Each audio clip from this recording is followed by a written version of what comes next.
Garth, your closing speech, please. I believe the game has never been more beautiful. It's never been better. Television, BBC, Sky TV provide us with a great spectacle. It also provides us with the money, the income, to attract the best.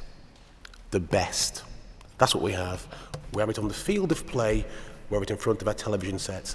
If you can't get your season ticket, if you can't get your ticket to go and see the game, you can switch television on, you get good value for money, you can watch it best seated in the house. The Football Association and the Premier League, yes, they go at it, but they're strong. Over 220 countries watch the Premier League around the world every week. Does that sound to you like an industry that's out of control, corrupt, ugly, not functioning? It doesn't represent what my opponents are talking about at all, in any way, shape and form. Ed talked about the classics. He touched on the classics, Cicero, and all those people. And we have our own classics. We have the Moores, we have the Charltons, we have the Finneys and the Stanley Matthews, and the game is better for them, and it attracts the youngsters, and those youngsters who behave badly, we can do something with them that other sports can't because they love the game so much. I ask you not to give up on the beautiful game this evening. Thank you, Garth. Dominic.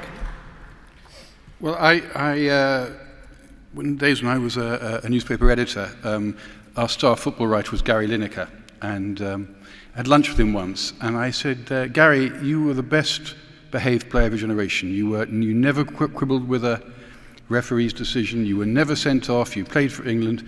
I said, why is that, Gary? And he thought of me and he said, well, really, I'm a cricketer.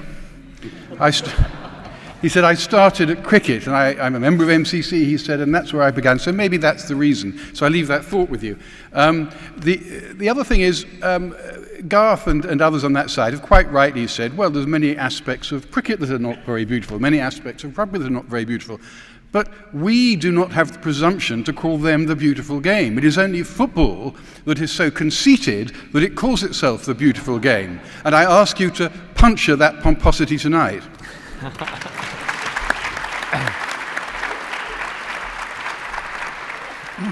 And finally, against the motion, David.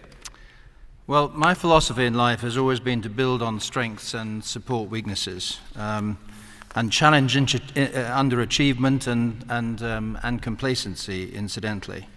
But I choose to build on the strengths. That's what I did in my submission earlier, and you've heard them tonight. There are so many. You know, beauty is in the eye of the beholder. It's not about winning. It's not about finances alone. It's not the wine or the whinge. The beauty is the game. The game is not the excesses of the Premier League. There may well be areas that we need to challenge more, and I'm glad that Garth made the point. As a member of the FA is diligent always, as easy as it is knocked, and the Premier League and the Football League, in trying to deal with the circumstances as they are. So the weaknesses are easy to point at, but our motivation should be around supporting the beauty that attracts and captures the imagination of millions of people in this country. Millions of people. There is absolutely no complacency. We want to support the beauty, always challenge the ugliness, but build on our strengths. And the beautiful game, you're having a laugh? No. To coin a phrase, it's much more important than that.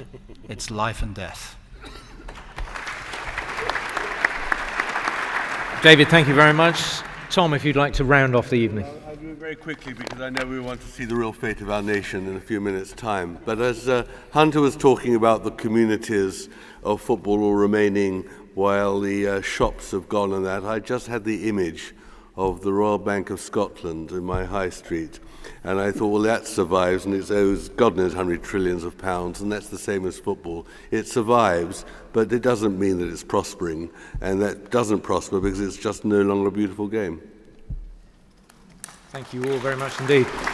While I am just waiting to be handed the result of your vote, I'd like to remind you where we stood beforehand.